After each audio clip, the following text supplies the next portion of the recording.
What's good, everybody? Welcome into Inside the Green Room with Danny Green. I'm Harrison Sanford, presented by FanDuel Sportsbook. Make every moment more. In this here episode, Danny and I will unveil our 5 most must-watch rivalry games in the sport of basketball. We will also discuss what we're seeing from the Atlanta Hawks. Even though they lost on Monday night against the Detroit Pistons, they are balling, and they are balling without Trae Young, who is looking for a contract extension. What does that mean for the Atlanta Hawks? We will break that down as well. And we will also discuss other things in the National Basketball Association, including LeBron James extending his streak of double-digit points being scored. But first, we start with this. Danny, what was the best part of Thanksgiving? Oh, for me, man. You can only say one. I have to say food, or I could just say the experience. The best part of Thanksgiving in general was just being home with the family, bro. Like being in LA with not a lot of village here, but enough to have it feel like a homey situation. Brother came by, brother-in-law, my brother's girlfriend, him and his girlfriend, my uncle, his wife, and his daughter, the kids, the wife. So like we had a small little family village gathering with some football and sports involved, so that made it special. Mind you, in between working shifts, where in the past I'm used to not being home on Thanksgiving or sharing Thanksgiving with my family because playing again, Spurs usually on the road. They're usually on the road. They flew on Thanksgiving from Portland to Denver, and you figured out with your team. And if you want to bring your family, you can. Now teams have started doing that the last couple of years, where they're allowing families to fly, or you bring in family, host family Thanksgiving on the road. That wasn't a thing early on. It was the team celebrated Thanksgiving together alone as a team, and that's how we did it. And you celebrate either before or after with your family, or you missed it. So, yeah, that's nice. Yeah, why did they ever do that? I mean, damn, it's not the second half of the season where things get tightened up. But for sure, I think it again, the league has changed so much. It became more homey. Teams didn't want to spend the money. Now teams have more money to able to spend doing certain things. Again, we didn't have chefs back then. Like a lot of things have changed back then. Also, it makes no sense because we never played on Thanksgiving either. So like, why wouldn't we figure out a way to do something? You know what I'm saying? But we always did something as a group, like it was as a team. And most of those, I guess I was in San Antonio when it happened. Toronto, I don't remember doing it either, like with the family. But and mind you, in Canada, they spend it it's a different holiday. It's a different day. It's in October. Yeah. So yeah. I don't remember other than Memphis, like having the families flying together and do that's when I remember it kind of being a thing. That was like 3 years ago. Wow. Yours? Here's what what you got? The best part was I'm Jamaican, so the oxtail was popping off. You already know. Bro, I don't think you understand how hard it is to find Jamaican food out here. And there's one spot that I've taken a suggestion from on Paul Pearson. It's probably not. Okay. And see, Paul but said Waz, I love Waz. Waz is Haitian. You can Waz to tell you where to get some black rice. But he's not going to know what it is. Go ahead, though. So Paul knew the Jamaican spot, is what he said. And he goes, Boz said he enjoys, his Caribbean eats. And Paul was like, you got to go to this Hungry Joe's restaurant. And I've been trying to get this restaurant for the last 5 days, but it's been closed for the holidays. Closed or after the game tonight. It closed at 8 p.m. I couldn't order. I'm like, bro, I'm trying to get some oxtails. It's because you don't get it outside of Northeast or New York. Chinese food and Jamaican food, you don't get the good Caribbean eats or Chinese food other places outside of Northeast. Absolutely not. No. So I found a place. I'm like, I gotta give me some oxtails. You know what I'm saying? Or see what that look like. See if I can get a beef patty. You know what I'm saying? With some cocoa bread or something. It's tough out there. That is the truth. Like you can be in a lot of different cities and get some good food. But you cannot get good Chinese food anywhere else but northeast of the country. It's something is Caribbean different. Food. Caribbean food. I don't know what it is, and I love food in this. When I lived in Houston, I loved the brisket and the barbecue. All that it's fire. But I was not getting. I got Chinese food once in Houston, and that was it. Even though there's an Asian population. There's an Asian population in Houston. There's a big Asian population in Houston. But it's not something about New York area Chinese food, dog. It's just again, something. it's cooked differently. It might be more authentic Chinese food in other areas. It's just not New York Chinese food. So we're not getting the same fried chicken with the pork fried rice. You know what I'm saying? So like, yeah, it's not hitting the same. They're not frying it the same way. Nah, then definitely not. It definitely doesn't hit the same. Even when I go to China, I'm like, nah, this ain't it. This ain't real Chinese food. Even when you're in China, like, nah, this ain't good Chinese food. Nah. Not hitting, son. It's not hitting. That's true. I will say this. Okay, so fine. I understand that as a professional athlete, you spent a majority of your career on the road, and you really didn't have time to cook. But my friend, as a man who loves to cook, have you just, now that you're retired and you have more time, have you ever? When's the last time you cooked, bro? When I was overseas, like actually consistently cooked for myself was overseas. Yeah, like a chicken dinner. Like it was more breakfast over there than anything. And again, it seems like I have more time, but actually, you gotta know how to. You gotta know how to survive, bro. No, you gotta know. That's how I survived. So I did. But we had a restaurant there that they fed us pretty good food twice a day for free. So like, you know what I'm saying, I would get lunch and dinner there for free. Breakfast only that because they don't serve breakfast the same way over there they do over here. You feel me? Like they have like coffee and maybe cheese or a croissant. They don't have breakfast food. They don't barely eat breakfast there like that. So that's the only thing that I had to make for myself. But again, it seems like I have more time. And somebody asked me that, I was like, yo, I would love to learn how to, I have less time now than I did playing. With all the media hits that I'm doing, the podcast, and then with the kids, I don't have the patience. All my patience is used up on the kids, bro. I don't have the patience to cook myself something and I'm too hungry. Like, yo, I need to have it right now. Let's order this here. Yeah. Or somebody else cook it. I'm not about to fucking sit there and cook it. I'm gonna be eating shit as it's being cooked. Bro, nah. You're gonna end up eating it. You're gonna end up eating it raw. That's it, bro. It's not even cooked yet. It's gonna be eating the shit as it's being cooked. There is a joy. There is a joy in cooking your own meal and it being popping. Oh, for sure. When I get that time, when I get older, trust me, I plan on doing very much so. Yeah. But right now, and the thing is too, which I find very interesting, because I'm not going to call you cheap, but you are somebody who is frugal. You hate wasting money. 100%. I would think you would love to cook, because it is definitely a more resourceful way of living. It saves a couple bucks for sure. Oh, it saves more than a couple of bucks. It depends on how much grocery shopping you're doing, how much and what kind of groceries you're eating, and how much your family actually eats. Again, you spend $100 on groceries, you're cooking it, and your family eats it all in 2 nights. It saves you. Remember, straight to the protein. I think I could probably spend, if I buy real meals and I don't spend $50 on Doritos and $20 on Twizzlers. If I just buy real meals, probably $200 a month, bro. But I have to cook I have to cook enough. Like I have to actually cook it. You know what I'm saying? And there's going to be that one day where I'm like, yo, I don't want to cook. I'm thinking it's at least 500. I think it's at least double. It's at least 400. Well, you got a whole family, but as a single man. I'm saying even by yourself, thinking about it. No. It's at least $100. Bro, you just buy at least $100. No, bro. You just buy chicken breasts and ground turkey and sweet potatoes and yogurt and protein and whey protein. So what's the grocery store looking like? What's the grocery store? That's it. Price looking like? What's the price?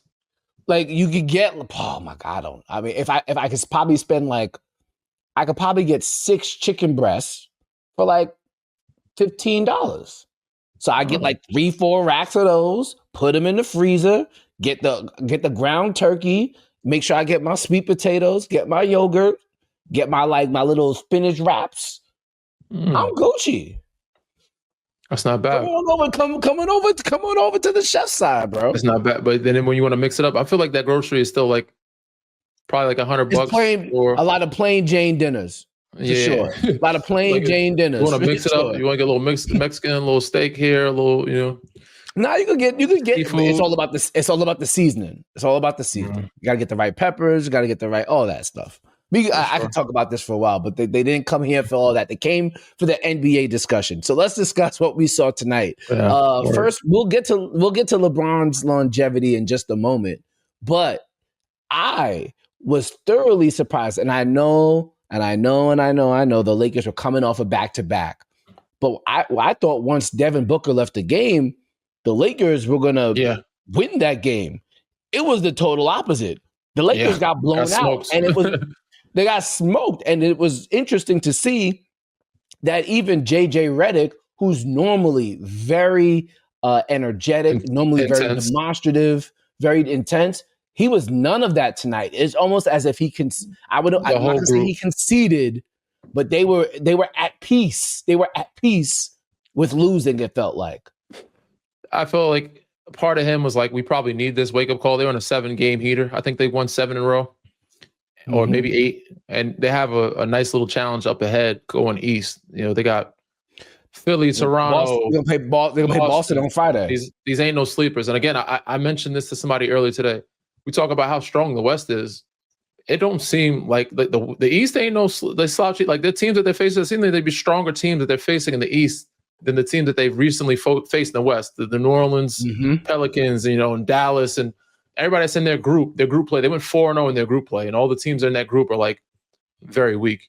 So again, this was a back-to-back night. Bron got the rest the first night, but back-to-back, you could just tell the whole group didn't have it. The energy, after the first quarter, that second quarter when things started going wrong, you see them losing the ball out of bounds, falling, tripping, like little things that just weren't going your way, and then carry over from one play to the next. Just the negative body language, the negative energy, like it just was bad.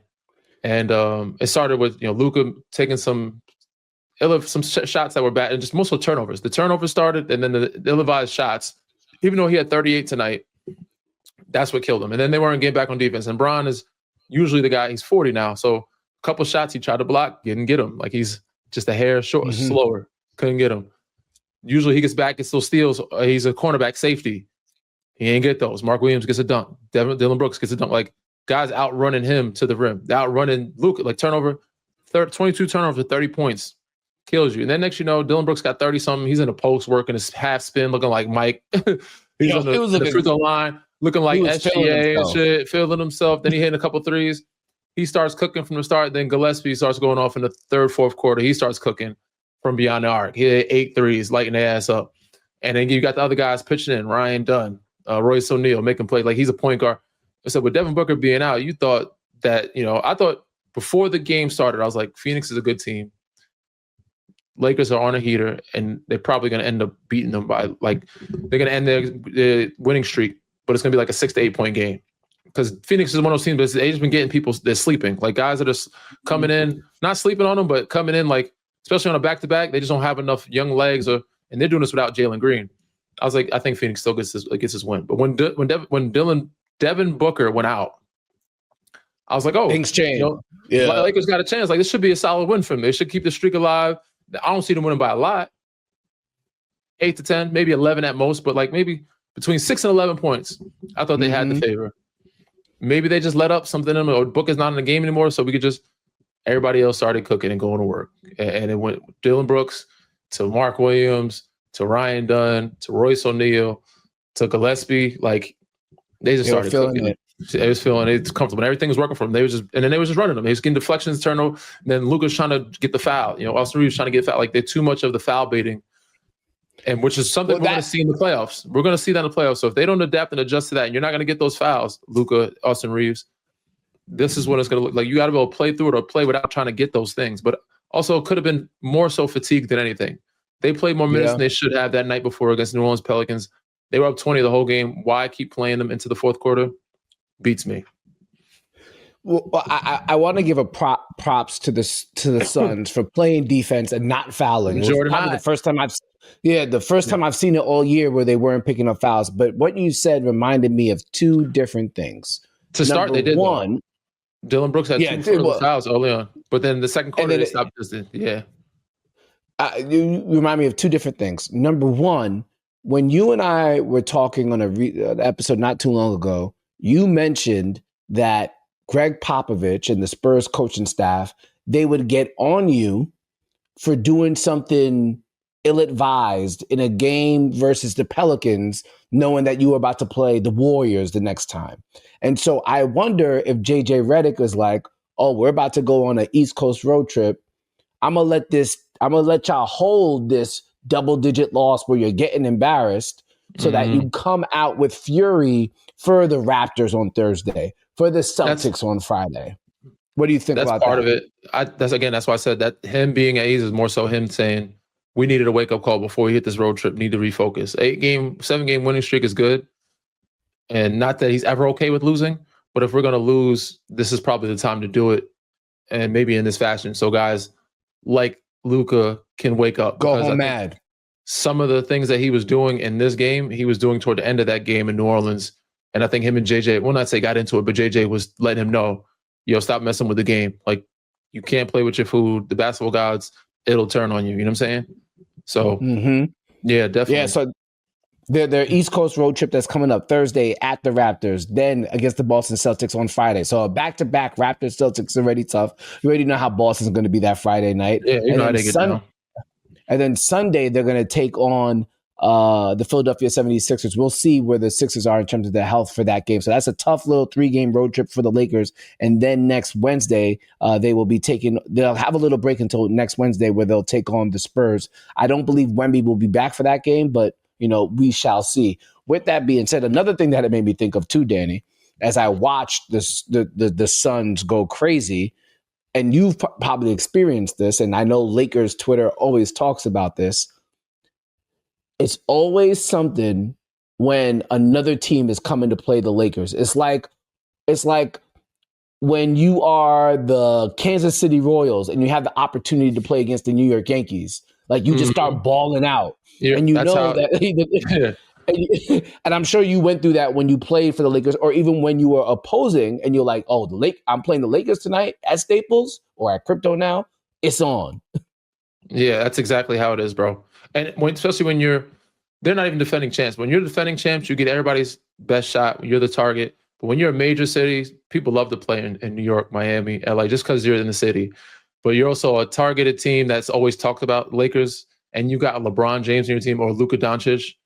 This is where you make your name. I'm going to make myself a household name by torching these dudes. Not only the Lakers, but also LeBron James or Luka Doncic or Austin Reeves, who they're giving all this praise to in front of whatever courtside actors and actresses or baddies that there might be turned into Jordan Poole. You know what I'm saying? Like, that's a thing. You know what I'm saying? Guys show up when those lights get bright for those type of moments.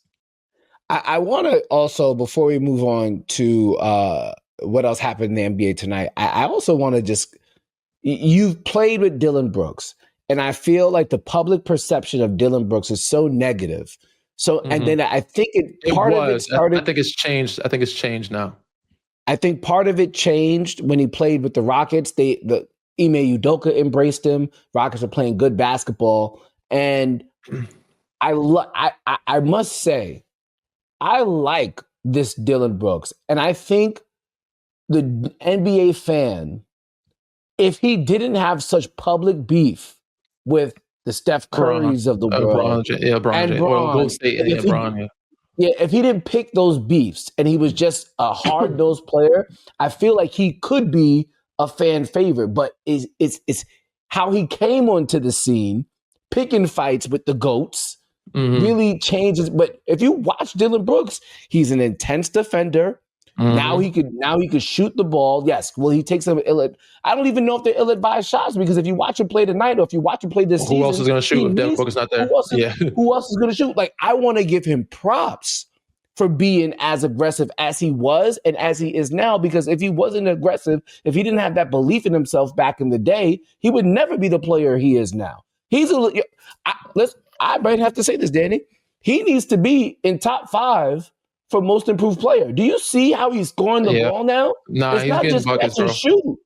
No, it's in the post, it's mid-range. I'm giving you action, fade, bump, fade. He's working on some things, especially in that mid-range. And you have to give him credit. Like, obviously, Jordan Otney's credit, but the improvement that the Suns have shown, going from like abysmal, passionless basketball to all of a sudden, like, you watch him play now, they're like, oh, This is an actual NBA franchise where the players are acting like they care. Like he's a passionate dude. He's going to bring that passion. He's definitely going to bring that. And he got Gillespie. So they got a couple guys that could bring that energy. But he definitely deserves some flowers for that group being where they are today. And again, what you were saying, he should be top 5 at most improved. There's only a bunch of guys that I have, not a bunch of guys, a few guys I had ahead of him. Austin Reeves, Josh Giddey, Jalen Duren. You don't like the top picks. I don't like a lot of AJ Mitchell. Yeah, I like an AJ Mitchell. I like a Dylan Brooks. Like these Austin are guys Reeves who is a non-draft guy. Yeah, it's true, and I guess Austin Reeves qualifies as well. Yes, but like I like it when because nobody really expected it. And if you watch Dylan Brooks play, you're like, yo, dude is legit nice now. He's not just a nuisance. He's not just an asset. He's not just a plug. He's just not like a cog in a start. He's an actual very good basketball player now. Nah, he always. I feel like because even when he was younger, he had the ability to score. Like he put up numbers in Memphis his first couple of years. Like he was looked to be a scorer. Then somewhere along the line, I feel like he became not a non-shooter, but a shooter that was not that good. Like he wasn't capable. Then became more ill-advised shots because he wasn't playing in that type of within the system when Ja and Dez and all those guys came, because his shots were more ill-advised and they weren't as efficient. But he's always been a guy that like could score. Like he shot threes more, I think, when he first came on the scene in Memphis. Like his first couple of years, he shot it well. But now he's added more to his bag. He definitely deserves it. And again, he's kind of, because I think he hated that villain role. And you know how much a toll it takes on you every night when you step in the building, everybody hates you. But even if he wasn't the villain and didn't come on the scene that way, he would still be disliked just because of how he plays. And he's just one of those guys that you love to have on your team. You just hate to play against because of that energy, that chip on the shoulder. He brings that emotions to the game that the other team hates. Like he's going to shit talk a little bit. He don't have to pick fights, but he's going to do edgy plays. He's going to talk a little bit of trash. And that's just who he is. Like you even think about the guys that are playing against, like Marcus Smart. Like even the fact he don't choose fights with guys, but the people that he plays for love him. But the people that play against him, like, oh, he's a pain in the ass. He's annoying. He's dirty. Or he does this because he does the chippy plays. So yeah, he's just one of those guys. But he's also kind of moving himself from that villain role. It's like, yo, I don't care to be that every night. Like, but I'm gonna come in, I'm gonna do a hoop, and I'm gonna get to the chicken. I'm gonna get buckets. And he's earned people respect. I saw him after the game talking to Luka. Luka, like, you know what I'm saying? Like, actually having a conversation of them speaking. So it's like, he's earned that guy's respect. And this is one of the, if not the top scorer in the league. He had 38 and 3 quarters tonight. I don't think he played the fourth. Nah, he didn't. So, yeah, if you got respect from that guy who he can score against anybody, come on now. Well, there's one thing he doesn't do when it comes to backing down, or when it comes to basketball. He doesn't back down, and even had some comments about LeBron James tonight. When asked in the locker room, Danny, about his interaction with LeBron James on the court tonight, Dylan Brooks said, wasn't there a little scuffle or something? It was in the huddle. Bron was in the huddle chirping to somebody. I didn't know who it was. I saw Amari Carroll over there, but I saw him sitting in that huddle. He spent some time in their huddle. I don't know what. I'm not sure what was said, but this is what Dylan Brooks said in the locker room after. LeBron likes people who bow down to him. I don't bow down. just even the fact that he said that that's Dylan Brooks for you. His last 5 games, 24 points, shooting 47% from the field and 1 rebound. 2 assists, 1 assist per game, 1 steal. Playing at a very, very, very high level. But also, even though the Suns did win, LeBron James did hit yet again double-digit scoring. He got his 10 points, and it brings me to just thinking about the longevity of one LeBron James. And we had our producer James pull out some stats, and Danny, I thought it was pretty wild when you just look at the longevity of LeBron. I think what was cool, as you watched the game tonight, coming into tonight, LeBron had 71,234 minutes in his career. That's coming into the game. Here's what you can do in those amount of minutes. You could fly from New York to Chicago 237 times.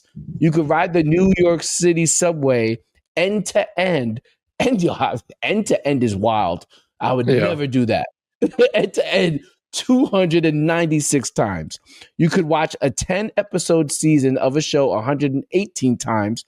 You could cross the Golden Gate Bridge 300 So you can cross the Golden Gate Bridge 3,561 times, and LeBron James would still have more minutes in his career. Wow. And you could take the Staten Island Ferry. You can take the Staten Island Ferry 14 over 1,400 times, and it would equate to how many minutes LeBron James played. The one that was wild to me is like, here's what I will say, Danny. It's probably not feasible to ride the New York City subway 296 times end to end. You're just not making it alive. You're not coming out alive. You're catching some sickness. Some rats might get you. You might die of wild visions of what you see on the subway. Yeah, you're gonna come out scarred. You ride. Yeah. I've never done New York City. I didn't even know you could go. I didn't even know you could go end to end. I guess you could go. I don't even want to know. I guess you could. That's wild. You could do it 296 times. I would never do it once. If it's only the city actually is not as big as people think. Bro, you're starting from Queens. You know how many stops just to go from Queens just to Manhattan? That's the LIR. So is that the LIR or the subway? No, the subway in Queens, on Suffolk Boulevard. Yeah. Oh boy. Yeah, all right. So it's wild. So with that being said, as LeBron extended the streak yet again, I'm curious to hear, Danny, and I know there's a laundry list of things that LeBron James has probably done to make sure he's had this longevity. Yeah. But I'm curious to hear from you, since you've obviously played with him on 2 different occasions, if you could identify maybe the 2 to 3 things that LeBron James has done that has allowed him to have that longevity. And you played with dudes who played. Yeah. Tim Duncan played for a long time, but like obviously, for sure, LeBron's longevity is just on another planet. I'm just curious, what is different from LeBron versus any other athlete that you've played with? Well, one is it's obvious. Everybody speaks on this all the time of how he takes care of his body, right? Before practice, after practice, stretching, icing, all those things, hydrating, meal prep. Again, everything he does is machine oriented. I don't think he eats a meal off course. I don't think he uses the bathroom off course. Everything is timed. Everything is spaced out for his day. But you don't think he uses the bathroom off course? Nah, bro. Takes a shit. He has 2 minutes. Like everything is set aside. I spoke about this. Like, I think, do you look at him like, are you comfortably able to, read the newspaper, take a shit? I don't think you can. But it's like, all right, this is my routine. I eat, I work out, I lift. I'm about to call my name because he uses the bathroom every time before they announce. He's got 2 minutes. All right, goes right back to the locker room right before the anthem or during the anthem. Use the bathroom, come back. Like there's only but so much time you have. You know what I'm saying? Before they call your name out there. That's why sometimes he says that he was using the bathroom when he's in Cleveland or Miami, and they don't have he walks out and his name he's being called, but he's not there to be booed.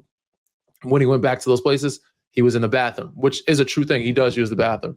But again, I think his meals, when he eats, even with his family time, I'm like, how much time do you have for your family? Stretching before, hours before, after. So he just takes an unbelievable amount of time to take care of his body, but also get the nutrients, get the amount of protein, the feeding, the stretching, the hydration to make sure he's good.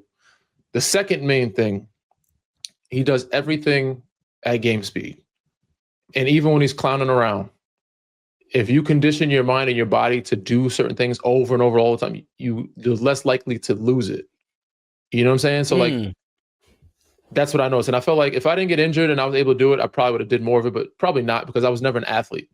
But if you practice dunking the ball, even if you're 38, 40, like you're going to be able to, but once you get to that mindset of, I'm too old, I don't need to dunk the ball anymore. It's going to be harder to dunk the ball at that point now, just because your mindset and your body not practice doing it anymore, like as much.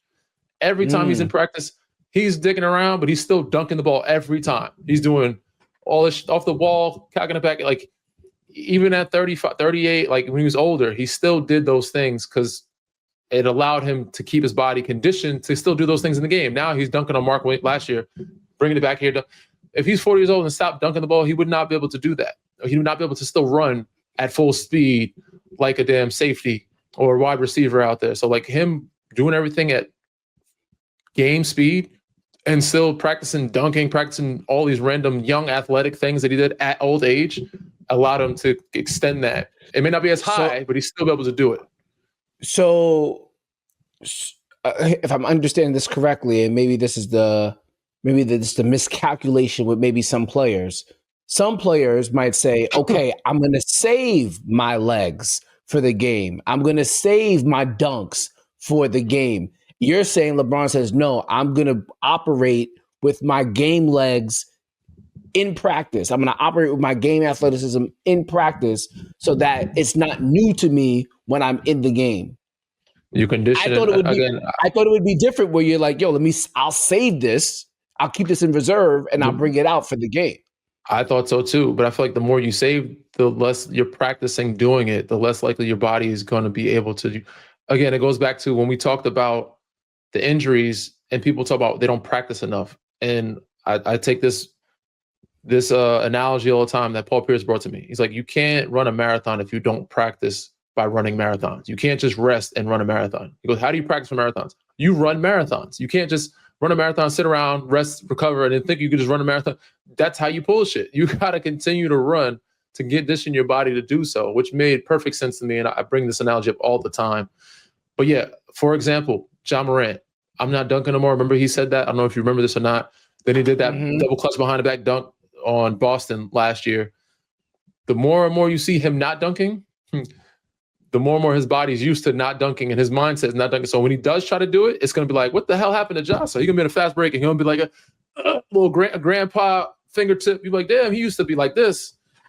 Yeah. He ain't practicing no more. He ain't doing it no more. So he's just not mentally engaged or caring to prove to do it anymore. So like once your mind is already in that mode, it takes away from your body. And once you stop practicing your body, it's just harder to do. So Bron's always kept his mind and his body in that mode to I'm dunking everything all the time so that I can stay dunking forever, regardless how old I am. So he's still able to still dunk and still do his rock the cradle backwards or whatever at 40 years old because he never stopped dunking. So that's an interesting take. I always thought I feel as I watch it now, as I got older and have seen it, that's what I felt. Because after my knee, I was like, damn, I have to practice dunking the ball again. I get used to dunking the ball, like just so my body gets used to doing it. If I stop doing it, I won't be able to do it no more. Like every chance my line down, I have to do a one leg dunk. Because if I don't, off the knee that I tore, if I don't, that leg ain't gonna be able to dunk no more. Like I was like, damn, I gotta keep practicing. I gotta keep doing it. And any chance I get, I gotta make sure I'm able to dunk the ball. So it's one of those things where you can't just pop it out. You gotta actually train. You think you can? No, you gotta train. Again, I see it happen all the time as I'm getting older. It's like even my brother-in-law, Drew. You know Drew. He's like, yo, I used to hold dunk. He's like, I bet y'all grab the rim right now. I said, you're gonna pop some shit, Drew. And he'll be out there in some Vans and a fit after the game, like trying to jump and grab the rim. He's like, damn, it's been a minute. I said, yo, you haven't jumped or played hoops in how long? I don't care how much working out you do or boxing. If you ain't jumping, you're not practicing jumping, you ain't gonna be able to grab the rim or dunk the ball. If you're just doing you're good at boxing, you're in good shape. But again, basketball shape is no. Just because you can box, I mean you can play basketball. Just because you play basketball, don't mean you can box. Two different types of shapes. If you're not practicing doing those movements, it's gonna throw you way off. Speaking of old, let's talk about the Los Angeles Clippers real quick because they got waxed in Miami. It was embarrassing per usual. It feels like with the Los Angeles Clippers, they get waxed every other night. They get waxed every other night. On FanDuel, the Miami Heat were laying 6.5 points, and I said to myself, "No, the Heat are going to win by double digits because the Clippers are old. The Clippers are in Miami." And they're taking on one of the fastest paced teams in the NBA with a player on that team, Norman Powell, who's going to play with the vendetta against them. And what happened? They got waxed. Is there anything that could be done with the Clippers? Yeah, blow it up. I said this other night. It's time. It's been time. Like, what are we waiting for? Everybody is up for a trade. I don't care. Mind you, said I think they're all good. They're all valuable pieces. I'm not discrediting any of them. Together, they are not making it work, and I don't think half of them want to be there. If you read or hear the after-game, post-game comments, Kawhi's talking about we need to bring in more talent. We need, it's frustrating. James talking about it's a difficult situation. I don't know. I've never been in a situation like this before. Mind you, this is a guy, James Harden, who's never missed the playoffs in 17 years. This will be the first year that he misses probably the playoffs in a bad way. And you also got Brook Lopez, who you brought in and thought was going to be, you're not even using him that much, but he is older. and Chris Paul, who was supposed to be retiring after this year. Is this the way you want a Chris Paul to? Is this the way Chris Paul wants to retire? And maybe he wants to hang in the jersey, but everybody else said outside of Chris, I mean, I would keep him just to let him retire, let him hoop out his last year, but I would try to find a way to get something back, whether it's trades, picks. Let's say a trade for picks or like higher, draft picks, draft capital, or pieces, younger pieces. But they need to start over and do what OKC did. Yeah, it's just the thing is, it won't happen. It won't happen until the All-Star game. Yeah. Wait, when's it's February. Why won't it happen until All-Star? It won't happen until All-Star game?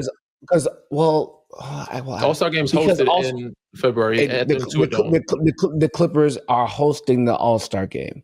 And so I do think there's probably going to be some internal pressure to have a Clipper represent the Clippers, or have just have the value of having, how long Steve Ballmer's been waiting to have the All-Star game in his arena that he put up all that money for, only for it to be now them being trash.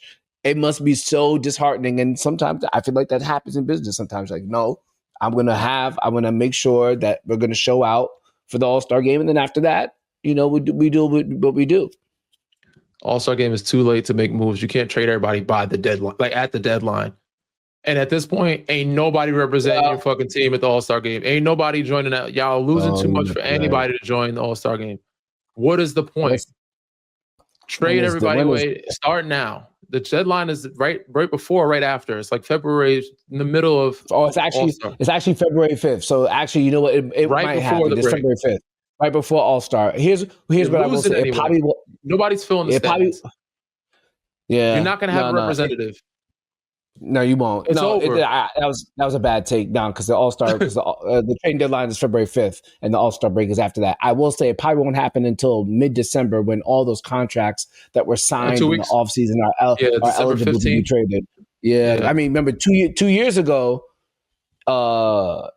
this is a different deal. 2 years ago, it was OG Anunoby who was traded to the Knicks in December. A trade that, in my opinion, really changed the trajectory of the team for Emmanuel Quickley and for RJ Barrett. So who knows what happens with the Clippers? They need to do something. It's disgusting. And it's a shame. You're right. Like James Harden, say what you want about him. He's too good not to be in the playoffs at this stage in his career. Kawhi, like they're all valuable, good pieces. Like they're both Derrick Jones Jr. These guys could help other teams. I don't think you could. I don't think anybody trades for Kawhi. I don't think you can trade for Kawhi. Not just because of the health. Because of the whole aspiration drama. That's what the Clippers got to deal with. The Clippers got to deal with that. The Clippers allegations. I would have different circumstances. I would have. We ain't paying on the table money. Listen, we can't pay on the table. You know why? Sorry, Uncle Dennis. This is what happened. We're going to get you at what's your cost. This is what the fair price is. Why the hell not? That's Clippers. They got to figure that out. I would need some assurance from Adam Silver that I can get him from day one. And regardless, look, I would need to know, regardless of the results of the investigation, I could play Kawhi Leonard. Yeah. And the only thing that would happen is, the worst case, he would get some of his money voided. Like his contract and Clippers they'd have to pay back some money, or like they'd have to hit with a certain cap. Sure. Like Clippers, I think, one with fines, but it has nothing to do with the new team, I would assume. One would hope, but it could just be a penalty that the Kawhi has to pay, and the penalty could come in the form of a suspension. And if it comes in the form of the suspension, you can't trade for him. Or you can just we can suspend games that he played. Like we'll just take money back from games that he played. We'll take pay from the plays the games he played in Clippers. Does that make sense? Yeah, I understand. But if you're almost 40, like a back pay. We'll take 40 games. Yeah, back pay. We'll take 40 games back pay from Clippers when you played. That's where your suspension comes in. We'll see how that one plays out. Already. How many more games do you want him to miss? Like Adam said, he only plays. So you might you better off just taking the money instead of actually making him sit. Because come on now, what are we doing? True. You want your stars playing? Let them be on the court. That is true. I really do wonder how Kawhi, who really seemed dead set on going to LA, would even. Mm-hmm. I don't know. That's the thing. Another thing, if I was a front office too, I'd be like, I'd have to be real. Like I would be not scared to trade for Kawhi. Talk to him. Ask him. Leo, what do you want to do? Do you want to be here still? Because we're thinking about moving you.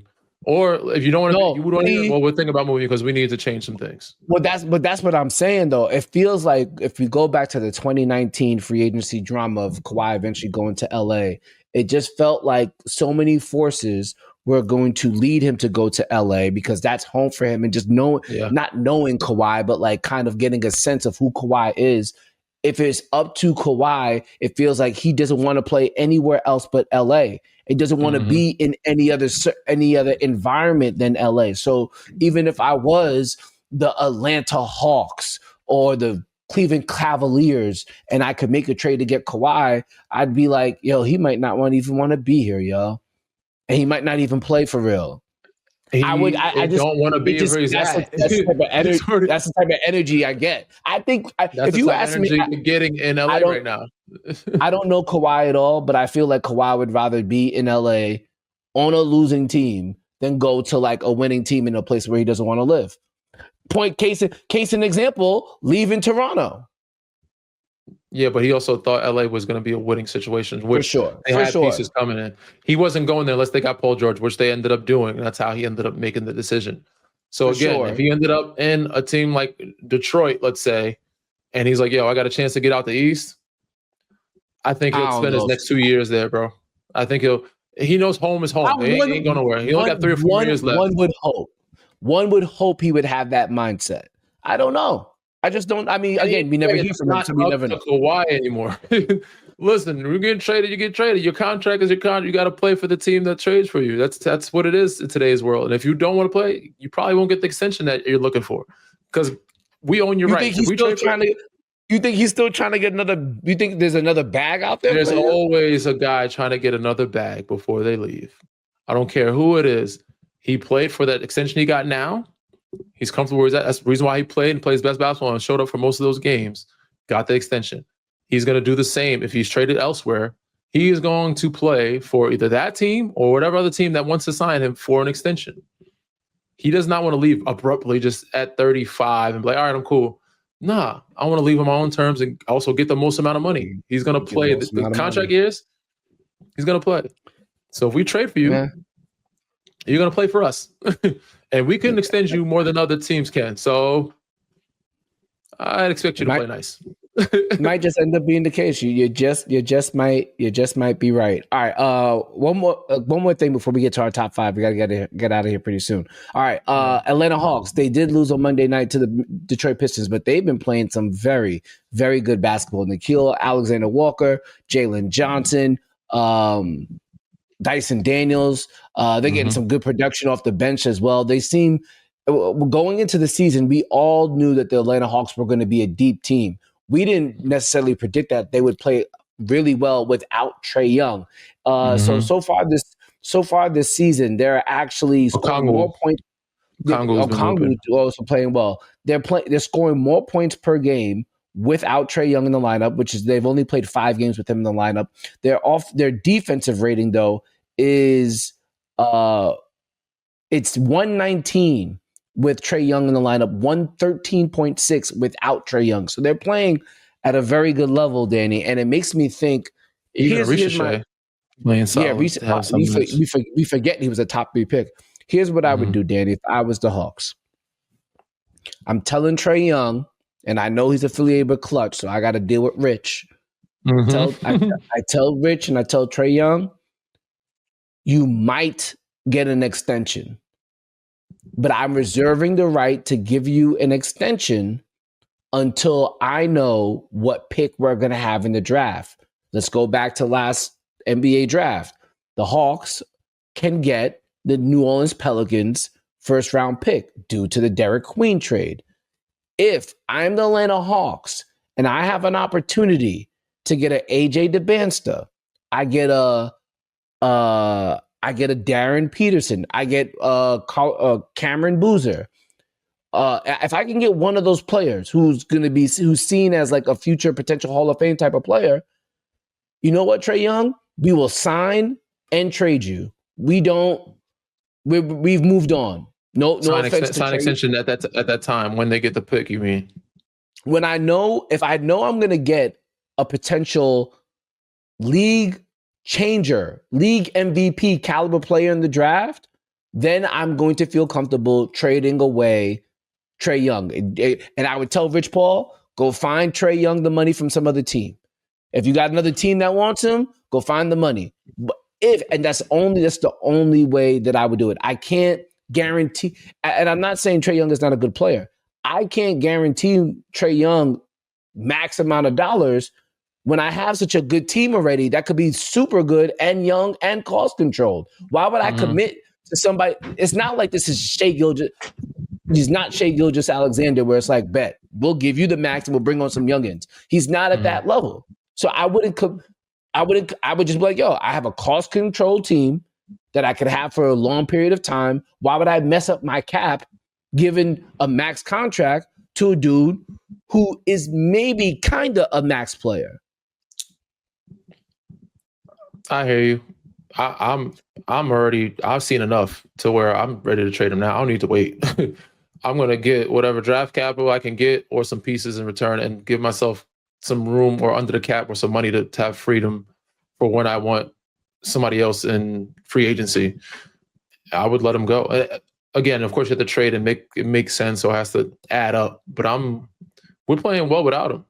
We're young. He's not old. He's not old, but he's older than our young guys. So why not trade him for somebody that's on the same timeline or pieces that's going to be matched up with the same timeline? We're doing good. Like, again, they started in the stinker. Like, him, Porzingis, I thought was going to be like a game changer and start off well. But with them to get, like, they both didn't show great signs of leadership anyway, or playing well enough to keep that group afloat until he went down. And now the others are stepping up. Jalen Johnson, Dyson Daniels, all those guys, Nickeil Alexander-Walker, hooping.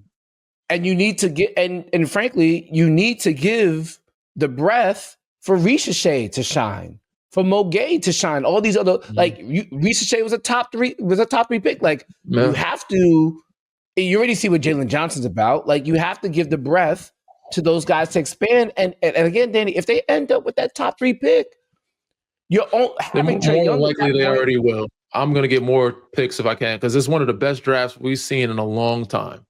So not only Cameron Boozer and AJ and Darren Peterson, there's a lot of wealth in this freshman draft class all across the board. You're going to find hidden gems that can do some things for you. And if you can get 2 in the lottery, imagine getting a Caleb Wilson and a Cameron Boozer at the same time. You know what I'm saying? Like, what? You get 2 of, bro? Or if you have 2, or if you have 2 picks, or if you could package those 2 and go up higher in the draft. Exactly. And bro, there's even guys that are predicted late first round that I would take earlier. The kid from Virginia Tech that is very similar to Luka's style of play. 6'9" point guard. Let's get a trade. All right, we can get a top 5 pick, and we can get somebody in the mid or late first round that's a point guard at 6'9" and is willing. He can score, but he's also willing to hop the rock too. So, bro, and you make it seem ridiculous. And he's cost control. I think if you're the Hawks, you have to look at the Oklahoma City Thunder, and you have to say to yourself, look at how they've built themselves for success. We have an opportunity here with a wealth of young, talented players. If Trae cannot be your SGA, let him go. The worst thing you could do is pay him and be stuck with him. Yeah. So again, he's a good player. I'm not saying he's not valuable. I just don't think right now he doesn't need to fit that group right now. And I think there's other groups that could very much use him and would extend him. Again, I mean, Charlotte could probably use a point guard that could score, like somebody that's on the floor more, maybe. I did the Ja Morant, Trae Young swap because I think Ja will play better with younger guys, and they both need a fresh start, but it's not that great either. But it's not great. There's groups that would accept Trae with open arms and extend him, whether it's in Sacramento and start off fresh, and you can come back and get some picks and get Domantas Sabonis. You know what I'm saying? You know what I would do? You know what I would do? You know what I would do? And, well, I wouldn't do this, but I could see it happening. How about a Harden for Trae Young? James Harden only have 1 year left on his contract. If I'm the Hawks, I'm like, 1 year James Harden? I'll do that because I don't have a commitment past that. Yes, he has a player option, but maybe he'll want to be traded after the player option. So and then if you're the Clippers, we can say to our fans, we got our point guard for the next decade. For sure. I'm looking at other teams like that could actually have younger pieces because I'm not trading for. I think James is great, but I'm not trading for James just for the 1 year, 2 years, get off the cap. He is a good player and he could help them make the playoffs.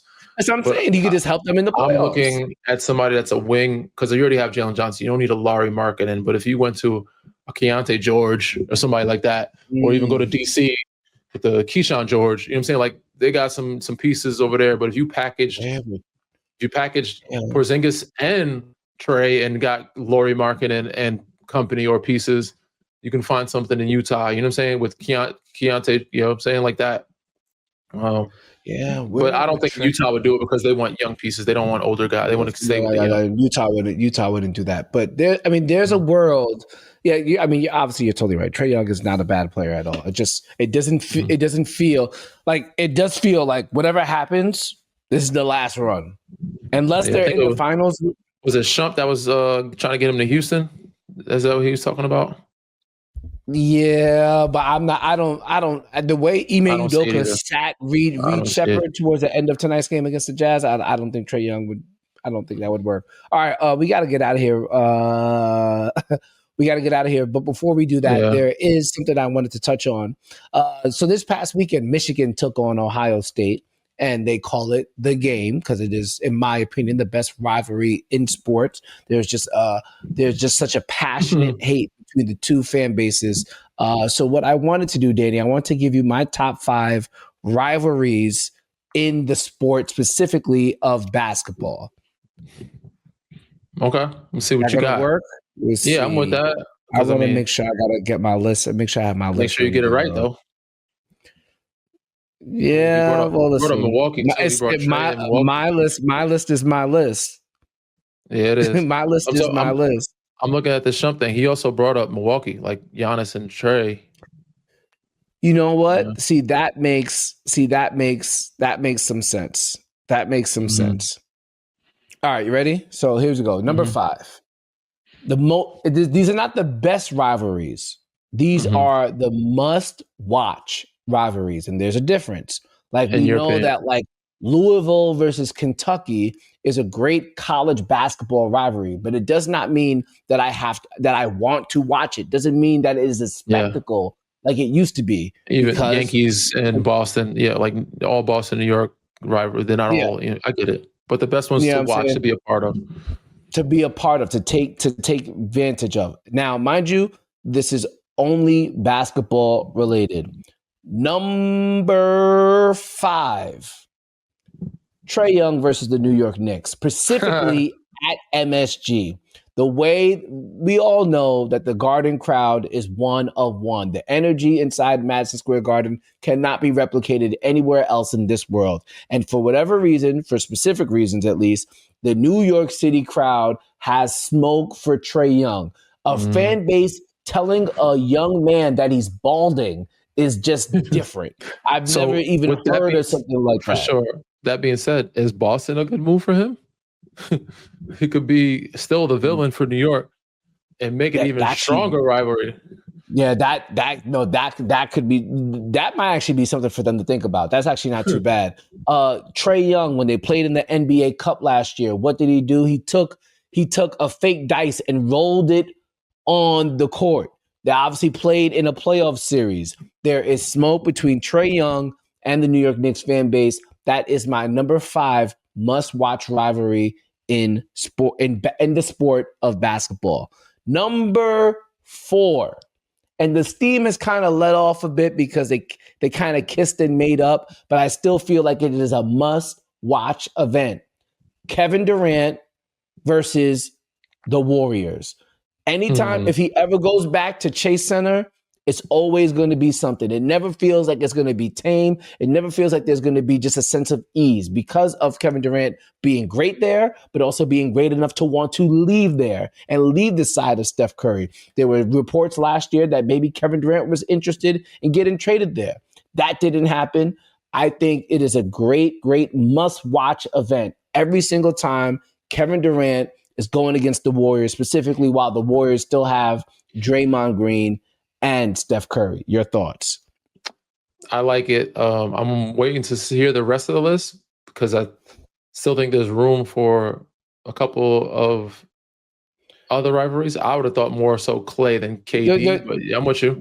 It's coming. All right, so number 3, Ja Morant versus any member of the Warriors' Big Three, if they have an opportunity to play. We just saw it recently. He pointed at Klay Thompson and called him a bum. Their beef goes back years after years after years when Ja said that they would be fine in the West. And obviously, they haven't accomplished much. What makes it so interesting, Danny, is that while Ja Morant will probably relish the opportunity to bury the legends can say, you still haven't done anything. And so it's still like, even in its, we never were going to see peak Grizzlies versus peak Warriors for whatever, because the whole Ja thing, and the Warriors obviously don't have the same team anymore. And that's maybe unfortunate because I think we were building up to be something. But I still think there is something that is a must watch, seeing somebody like Ja Morant trying to go against a Steph Curry or go against a Draymond Green and trying to prove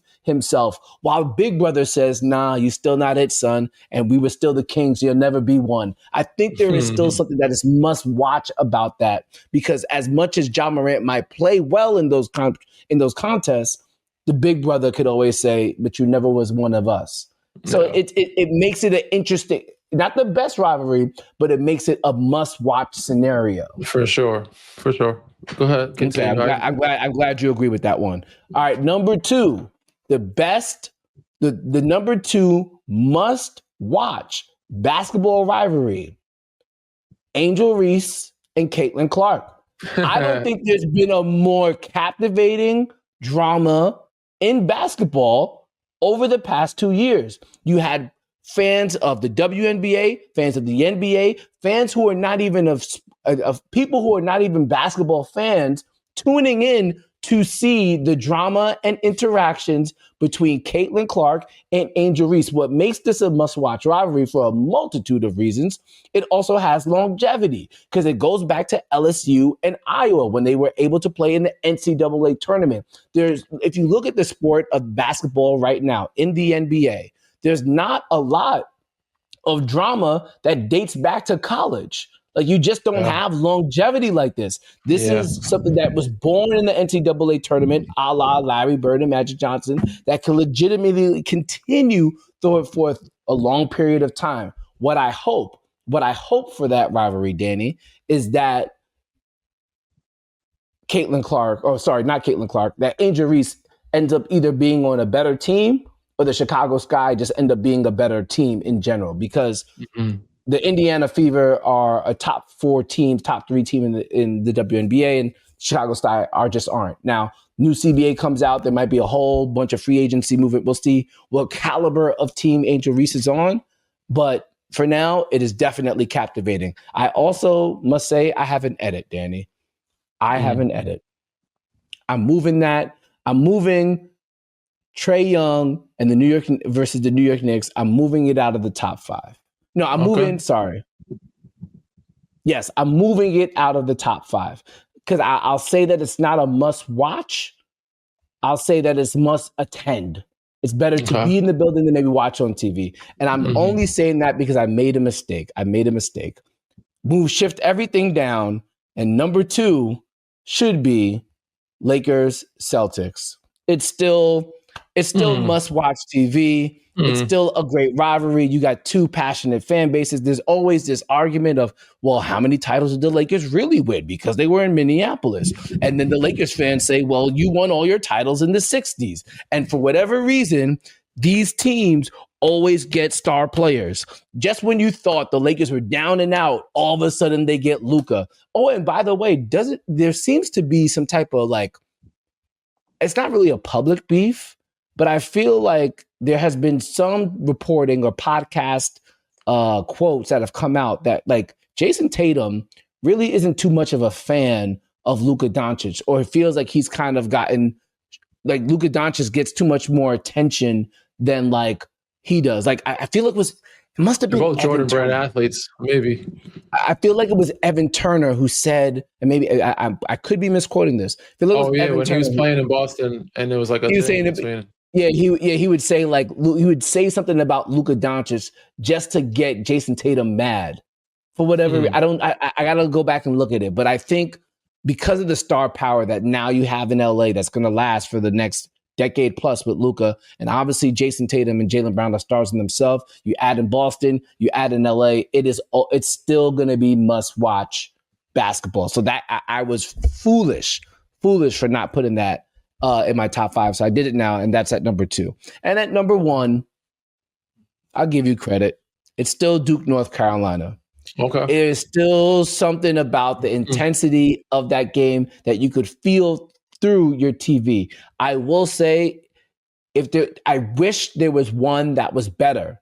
I wish there was a must-watch. It would have some other good rivalries to watch, but especially now with the young class, Caleb Wilson and Cameron Boozer, like that's gonna be popcorn.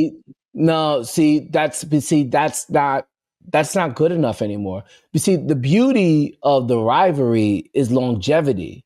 And yes, the schools have beef.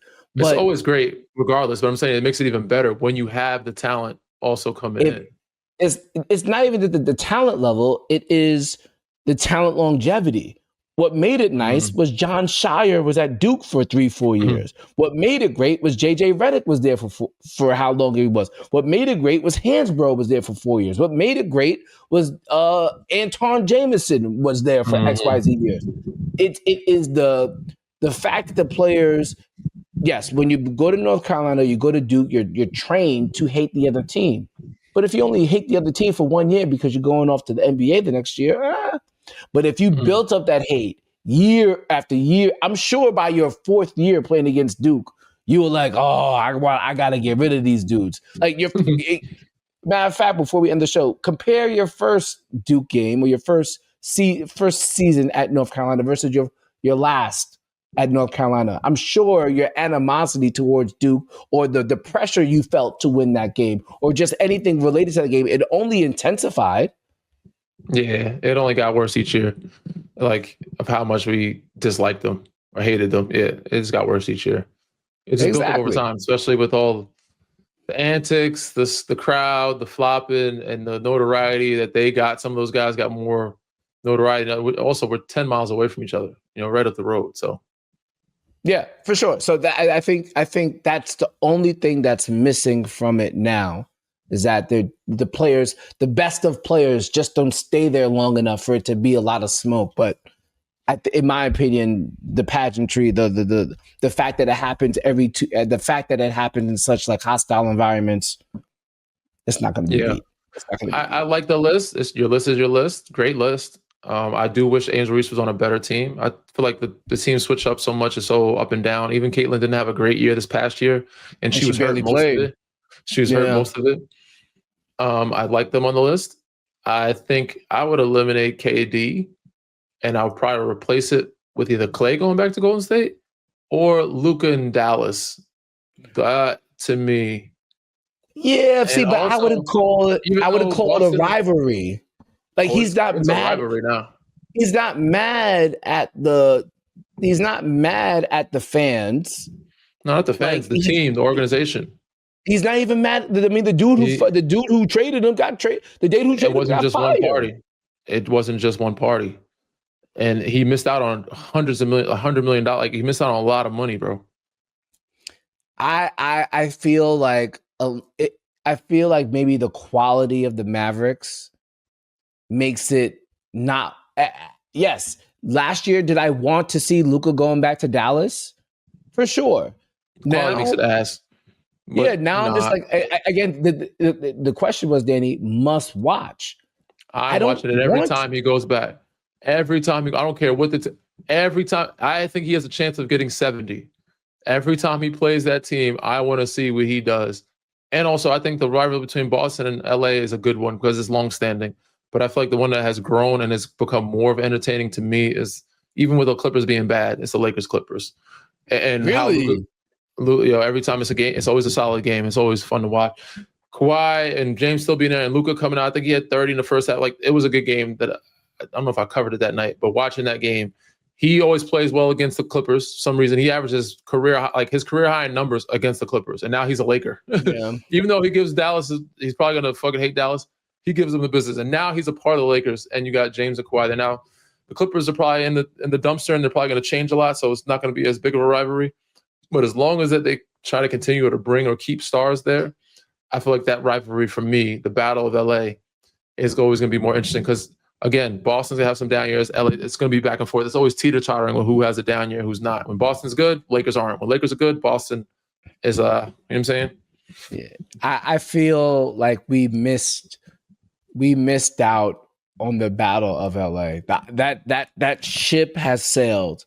That was supposed to be 2019. The real one, the good one. That would have been a good one. But even now, I feel like it's a good showing matchup to see them. Again, today's NBA is a little different.